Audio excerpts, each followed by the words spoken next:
Okay, welcome back, everyone. Let's get right into the stock market technical analysis. We're going to just look at the broad markets, some individual trade ideas. I want to go through a kind of a thesis I've been looking at, and then we'll wrap up. So, triple Qs, not a whole lot today. Just kind of, we're kind of in that pre-earnings float or the lead up into the earnings. Just some float right now. Obviously, the trend is up in triple Qs.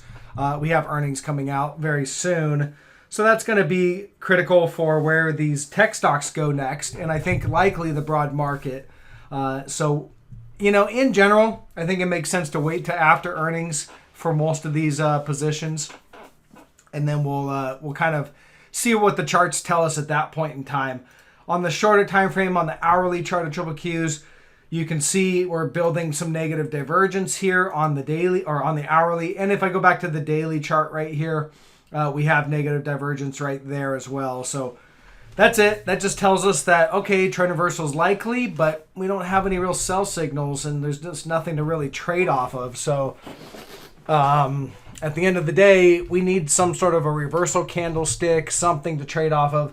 Until then, the market's just going higher. Now, again, at the end of the day, if I don't chase a trade, so I haven't been long. I'm not going to just jump long right ahead of earnings. That makes no sense at all to just get long right ahead of earnings. So we'll wait till after earnings. We'll see what the market does. We'll reevaluate. And that's really mostly all that I have to say about triple Qs.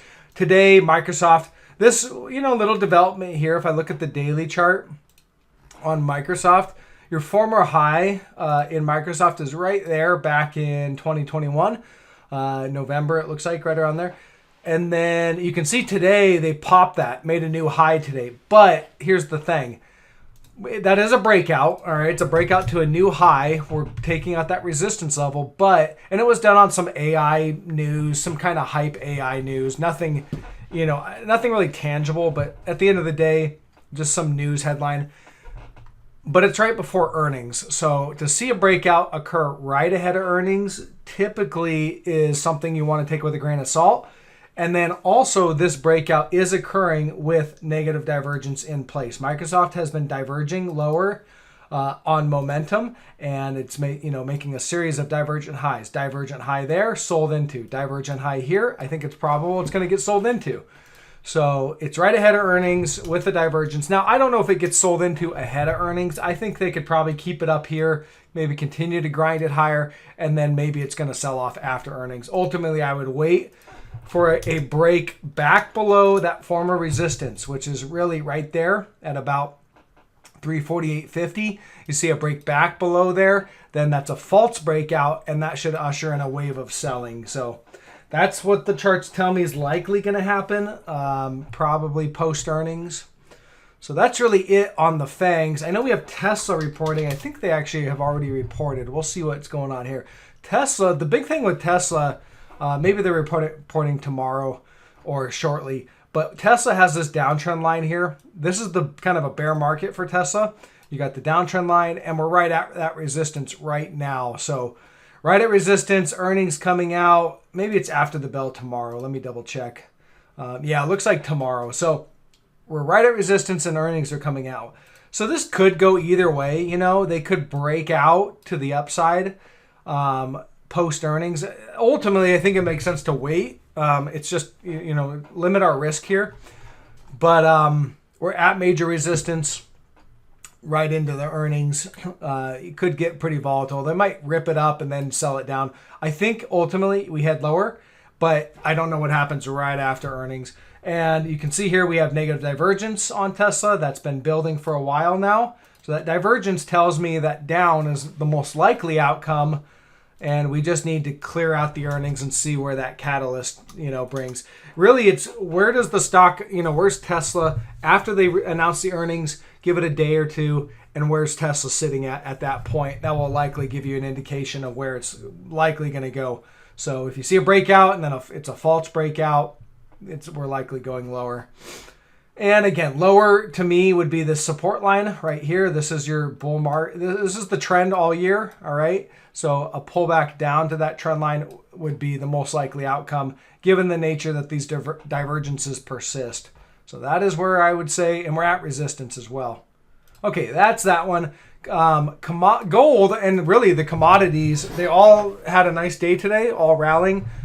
Here's GDX. Now GDX, I've got some resistance on GDX kind of just overhead. It's really right up here, all right, at about 33.40 or so. You can see resistance, and then it was support, and I think it'll act as resistance. So you probably hit that and maybe get a little pullback. I'm still looking to buy the dip in gold. I mean, to me, it still is a buy the dip chart. So you get that pullback, that probably is an opportunity to buy. And that's really all that I see in the miners. Commodities, all rallying. The grains had a pretty strong day today. Corn up 4.5%. You can see corn exploding higher. Soybeans up 1%, but making a new high. And then wheat continuing to look strong. So wheat had it gapped up yesterday, and then they sold it off, but today gapped up and held. So it still looks like a trending. It's an inside day, but it's still trending. So I think we're still moving higher in wheat, and ultimately going to take out this level 675, move up to the next level of resistance, which I have roughly about 731, give or take a few pennies. And then you have the 200-day moving average. So that's a very probable target in my book. And then ultimately, if you take that out, then to me it looks like this big bear or bullish falling wedge is done. And the widest part of the wedge is about right there. You measure that out from the breakout point. And again, that sets us up for a move up to about 913, anywhere to about 950, right? So that's where I think we're heading, and we ultimately, with a couple stops along the way, we got to take out that 200-day moving average. But so far looks good. And then kind of a wheat-related stock, CF. I pointed this one out to the private member group a little while ago. And again, this one, downward channel here, but building bullish divergence. So this is one of those stocks when I said, hey, if you guys are bullish, it doesn't make sense to just jump on a kind of a crowded trade like triple Q's long. I think it makes sense to go long the things that nobody's looking at. You want to buy the stuff that nobody wants right before they all want it. And this one is an agricultural kind of I think they make fertilizer or something, but it's an agricultural commodity company, support company. And then again, you can see bullish falling or bullish channel, bullish divergence, breakout, back test, and trending higher. Today, breaking above that former resistance right there and holding. So again, I think next stop, 880.90. Seems to be some resistance there, and the 200-day. So I think that's the next stop. Run up there, hit that 200-day before we get some sort of a pullback. But 80.90 is decent resistance right in that area. Okay. And from the breakout point, I just measured it out. The buy signal basically came right here on June 15th. If you took the buy signal, even if you waited to the end of the day, then you're up about 8-9% on that one.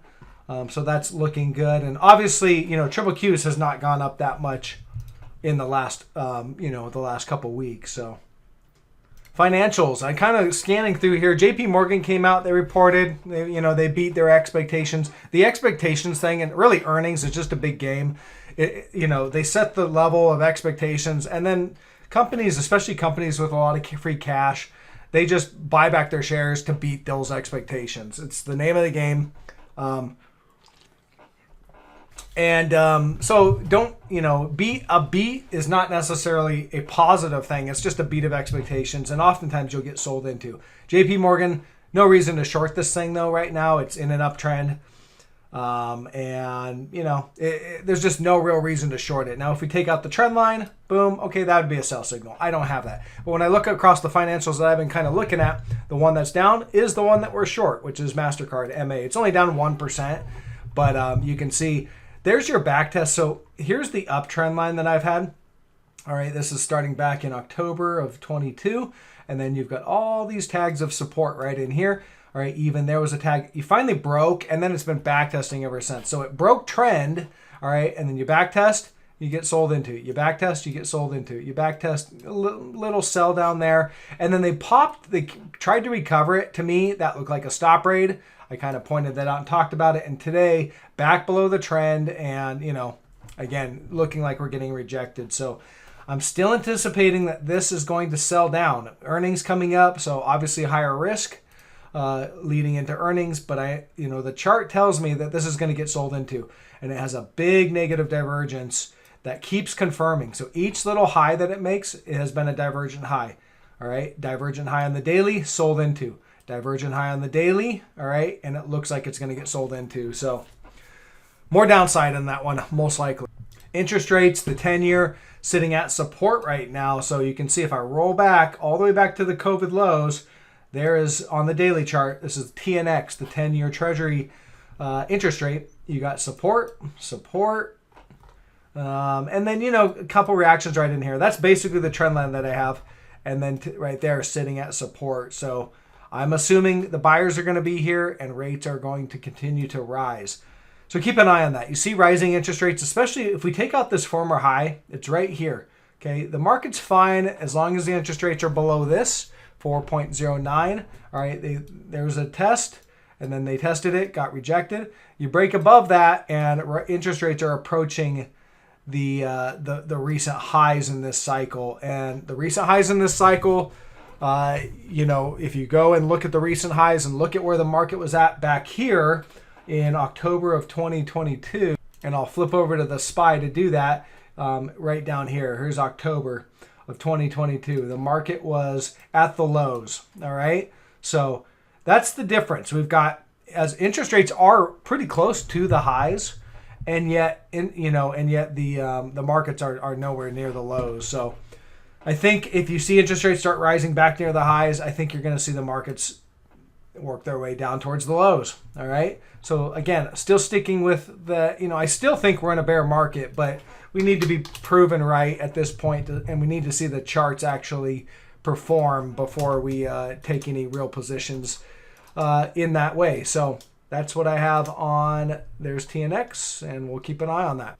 Okay, let's shift gears a little bit, and we'll talk about oil and commodities. So oil, this is oil futures, and I can see a downtrend line really coming off of, this looks like about June of 2022, and you can see there's resistance, hit it again, and then you finally broke out here. Now, so far we have a breakout and a back test, and today rallying off of that trend line. So somebody's watching that trend line.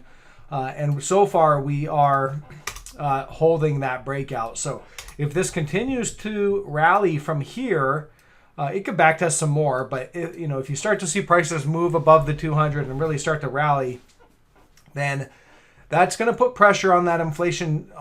Basically on those inflation numbers. All right, you're going to see inflation creeping back up, prices rising. Oil is a huge contributor to that, and so keep an eye out on that.